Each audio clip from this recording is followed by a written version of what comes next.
Ever imagine sitting at home, maybe reading a book or having dinner, Yeah. and suddenly the room fills with the stench of rotten meat? Ugh. Oh, that's awful. That's just one of the many unsettling experiences reported by the Smurl family. Oh, wow. And today we're diving headfirst into their story, the Smurl family haunting. Okay. You sent over a fascinating collection of material on this, from the Smurl's own book to skeptical inquiries Right. from groups like CSI Cop. Yeah. It's a real mix of perspectives on this one. It is. It's going to be interesting. Yeah. What's immediately striking is how this case gripped the nation's attention back in the 1980s. Oh, absolutely. It wasn't just a local news story. No, This became a full-blown media phenomenon. it really did. Yeah. It fed right into that era's fascination with the paranormal. Big time. So for our listeners who might not be familiar with this case, Okay. let's start with the Smurls themselves. Right. They were your seemingly average, hardworking family. Right. Blue collar, salt of the earth. Jack worked at the Tops chewing gum factory. Yeah. Oh, wow. Janet was a homemaker, active in their community, Mm-hmm. and they lived with their 4 daughters and Jack's parents in a duplex Okay. they'd purchased in West Pittston, Pennsylvania. A big family all under one roof. Yeah, That can be a lot. it is a lot, especially when things start to go wrong. Oh, yeah. That's when it gets really interesting. And this is where the story takes a turn. Okay. I'm ready. They purchased this house in 1973 for the unbelievably low price of $10,000. Wow. That's cheap, even for back then. It does seem like a steal, but as we'll see, it might have come with some unwanted extras. Oh, boy. Yeah, sometimes those deals are too good to be true. It's like that old saying, if it sounds too good to be true. It probably is. Exactly. Yeah. Initially, the occurrences were minor and Okay. easily dismissed. Yeah, yeah. A recurring stain on a rug that defied cleaning, Hmm. a television bursting into flames seemingly out of nowhere. Ooh. These are things that, Yeah. you could chalk up to the quirks of an older home. Sure. Yeah. Old wiring. Who knows? Yeah. Just one of those things. But then things started to escalate. Okay. Here we go. The accounts from the family describe a truly terrifying turn of events. All right. Let's hear it. Yeah. So around 1983, a persistent foul stench. It was described as a mix of smoke and rotting meat. That's disgusting. It began to permeate the house. Oh, no. And what's interesting is Jack Smurl claimed he first noticed this odor while praying. Really? While praying? Yeah, isn't that strange? That's very interesting. It's almost as if whatever presence they were dealing with wanted to target their sense of peace and safety, right. even in moments of religious devotion. Yeah. Almost like an attack on their faith. Yeah, it's a detail that certainly adds to the unsettling nature of the events. For sure. And things didn't stop there. Oh, no. Janet reported hearing disembodied voices calling her name in the basement, Spooky. and even described encountering a shadowy, featureless figure. Oh, gosh. Moments later, her mother-in-law, Mary, corroborated seeing the same figure. So multiple witnesses. Yeah, so right from the start, you have this element of shared experience, which makes you wonder, Yeah. was it a genuine haunting? Right. Or were they subconsciously influencing each other's perceptions? That's a big question, isn't it? The power of suggestion and all that? Yeah, and that's one of the key questions that has fueled debate around this case for decades. Oh, for sure. Was it a shared supernatural encounter? Right. Or could it be a case of what psychologists call shared delusion? Mm-hmm. Yeah. We'll delve deeper into that idea later on. Okay. But before we get ahead of ourselves, Right. let's talk about the escalation of the events. Right. It wasn't just strange smells and shadowy figures anymore. Right. Things took a decidedly physical turn. Oh, okay. So what happened? Yeah, so the family reported a range of physical attacks. Oh, wow. Jack claimed to have been levitated above his bed. Levitated. Yeah, Wow. Janet was violently pulled from her bed, Oh, my God. accompanied by that same foul odor and loud banging on the walls. So it was getting really intense. Yes, and then there's the incident that really caught the public's attention. Okay. What was that? The infamous sock paper clipping incident. Sock paper clipping. Imagine finding your socks meticulously paper clipped together Wait. from the whoa. inside. From the inside? How is that even possible? It's this blend of the mundane and the unsettling that really captured people's imaginations. Yeah, I can see that. You had this everyday object, a paperclip, Right. Totally ordinary. being used in a way that seems to defy logic and explanation. It's bizarre. It's both bizarre and terrifying at the same time. Yeah, definitely. And it raises an interesting question about the psychology of these kinds of stories. Oh, okay. Why would someone fabricate such a specific, almost comical detail? Right. right. Is it a deliberate attempt to mislead? Mm. Or could it be a way of processing trauma, making the unexplainable more relatable Yeah, through yeah. these seemingly absurd details? I mean, trauma can make people do strange things.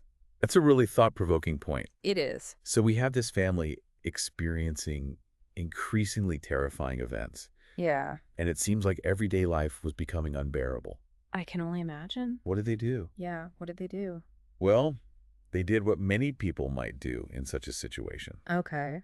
They turned to various sources for help. Makes sense. They consulted priests, Okay, yeah. seeking spiritual guidance and potential solutions. Right, especially given their Catholic background. Makes sense, yeah. Mm-hmm. But it didn't end there. Oh, there's more. They also sought help from psychics, Psychics. Okay. hoping to gain insights into the nature of the presence Right. they believed was tormenting them. Yeah. And they even reached out to paranormal investigators. So they were casting a wide net. They were looking for any kind of explanation or resolution. Understandably so. It seems like they were willing to try anything Yeah. to regain a sense of normalcy and safety in their own home. I mean, who wouldn't be?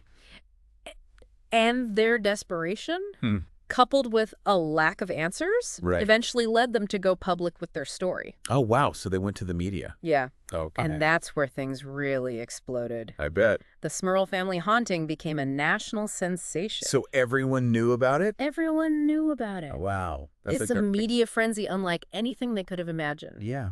Suddenly, this family from a small Pennsylvania town Right. was being interviewed on major news channels, Wow. featured in magazines, and even approached for movie deals. Really?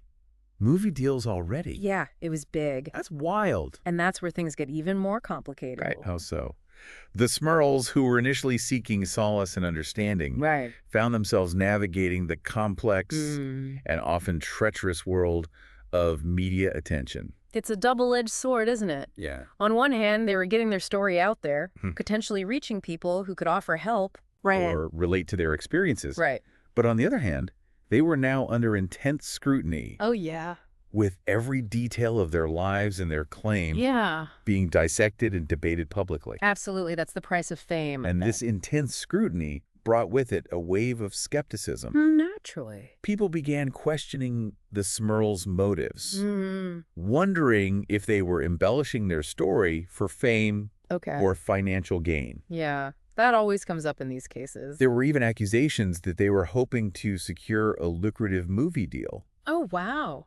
based on their experiences. That makes sense. Did the lure of the spotlight influence their narrative? It's hard to say. It's impossible to know for sure. Right. But it's a question that lingered throughout the case. For sure. It's important to remember that the Smurls, despite their public persona, were still a family, Right. dealing with immense fear and stress. Of course. Yeah. They were seeking answers, but they were also under immense pressure to maintain a certain narrative, Right. especially as the media attention grew more intense. Absolutely. The media can be a real beast. And then there was the involvement of Ed and Lorraine Warren, Oh, the war. the renowned paranormal investigators. Right. Famous or infamous, depending on who you ask. Their arrival on the scene really amplified the case, didn't it? Oh, absolutely. They brought a whole other level of attention. The Warrens were already well known for their investigations, particularly their involvement in the Amityville case. Right. Which had also become a media sensation. Their presence brought a certain level of legitimacy Yeah. to the Smurls' claims, I can see that. at least in the eyes of those who believed in the paranormal. Right. Right. But it also attracted a whole new wave of skeptics. Oh, I bet. The Warrens, while popular, had their share of critics For sure. Lots of controversy around them. who questioned their methods and motives, suggesting they sensationalized cases Yeah. to further their own fame and fortune. That was always the suspicion. And this is where the idea of confirmation bias comes into play. Okay. I see where you're going with this. People who already believed in the Warrens' work Right. were more likely to accept their findings without question, Yeah. Makes sense. while those who were skeptical Yeah. saw their involvement as further evidence Mhm. that the whole thing was a hoax. So it just deepened the divide. It really did. Okay. The Warrens concluded that the Smurl house wasn't just haunted by one ghost, Okay. but by multiple entities. Multiple entities. 3 ghosts and a powerful demon, Oh, wow. all feeding off the family's energy. So it was a full-on demonic infestation. It was a dramatic escalation of the narrative, Oh, yeah. adding fuel to the media firestorm. Of course. That's what sells. Suddenly, it wasn't just a family dealing with unsettling events. Right. It was a battle against demonic forces. Much more dramatic. This, of course, intensified the pressure on the Catholic Church to intervene. Yeah, they couldn't just ignore it. The Smurls, being devout Catholics, appealed to the church for help, Okay. claiming that their previous attempts to find solutions, consulting priests, psychics, Right. even the Warrens hadn't worked. So they were desperate. They believed that only the church had the power Mm-hmm. to truly exorcise the demonic presence Oh, okay. they were facing. So they were putting their faith in the church. This public plea put the Diocese of Scranton in a very difficult position. Yeah, I can imagine. They couldn't simply dismiss the Smurls' claims, No. Yeah. especially given the widespread media coverage Right. It was a PR nightmare. and the family's standing in the community. Yeah, they had to be careful. But on the other hand, the church is very careful Right. about claims of demonic possession. Of course, they don't take that lightly. It's not something they take lightly, Yeah. and they require rigorous investigation Mm. before taking any action. Makes sense. So, the diocese appointed a priest to investigate the Smurls' claims. Okay. He visited the house, Mm. interviewed the family, and tried to assess the situation. Right. However, he remained unconvinced Unconvinced. that this was a case of genuine demonic possession. So the priest wasn't buying it. But while the church was proceeding cautiously, Okay. the media frenzy continued to escalate. Oh, Crowds of people were gathering outside the Smurl home, really? hoping to catch a glimpse of the haunted family. Wow, that's crazy. Reporters were relentless in their pursuit of interviews. Yeah, that's how it goes. And the Smurls, whether they intended to or not, Mm-hmm. became household names. They were famous or infamous, depending on who you ask. There was a whirlwind of attention, Yeah. and it's hard to imagine the emotional toll Right. it must have taken on the family. Must have been overwhelming. They were dealing with fear, stress, Mm-hmm. media scrutiny, Yeah. and the weight of their own beliefs.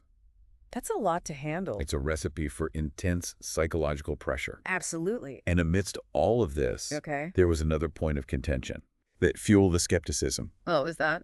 The Smurls' refusal to allow an independent team of paranormal investigators Okay. to examine their home. So they wouldn't let anyone else investigate. This group, the Committee for the Scientific Investigation of Claims of the Paranormal, Okay. or CSI, CSI caught it. was known for taking a skeptical approach to such cases. Right. They were the debunkers. They wanted to conduct their own investigation, Makes sense. looking for natural explanations Mhm. for the events. So they wanted to rule out the mundane stuff. That refusal, Huh. while understandable from the Smurls' perspective, Yeah, I can see why they might be hesitant. they may have felt they were already under enough scrutiny, Right, exactly. raised red flags for many people. Oh, yeah, it looks suspicious. It created the perception that they were trying to control the narrative, Mm-hmm. perhaps even hide something. Right, like they had something to hide. They claimed that evidence, Okay. such as videotapes of paranormal activity, Videotapes, huh? had been destroyed or lost, Convenient. which further fueled the skepticism. Of course, it just made it worse. It's important to consider the psychology at play here. Okay. Yeah. Even if the Smurls genuinely believed their experiences, Right. the constant skepticism and accusations Mm-hmm. could have led them to become defensive, Yeah, it's natural. even to the point of making decisions that seemed counterproductive Right. They might have been digging themselves a deeper hole. to their stated goals. It happens. So you have this complex interplay of factors, Right. a family in distress, Yeah. sensational media coverage, Mm-hmm. the involvement of controversial figures like the Warrens, Right. a skeptical public, Yeah. and a church trying to navigate a delicate situation. Wow, it's a mess. It's a recipe for a story that spiraled out of control. Absolutely, a perfect storm. And that's precisely what happened. Okay. The narrative continued to escalate, Mm-hmm. with new details and claims emerging, Right. but the evidence remained elusive. So, still no proof. And just when the public's attention was starting to wane, Oh, when the skepticism was reaching a fever pitch, Mm-hmm. the Smurls made a surprising announcement. What was it? They claimed that the haunting had suddenly stopped, Thought. that the demonic presence was gone, Just like that. attributing it to the power of prayer and divine intervention. Oh, wow. So it just ended. So the Smurls announced that their decade-long ordeal had suddenly come to an end. Yeah, out of the blue like that.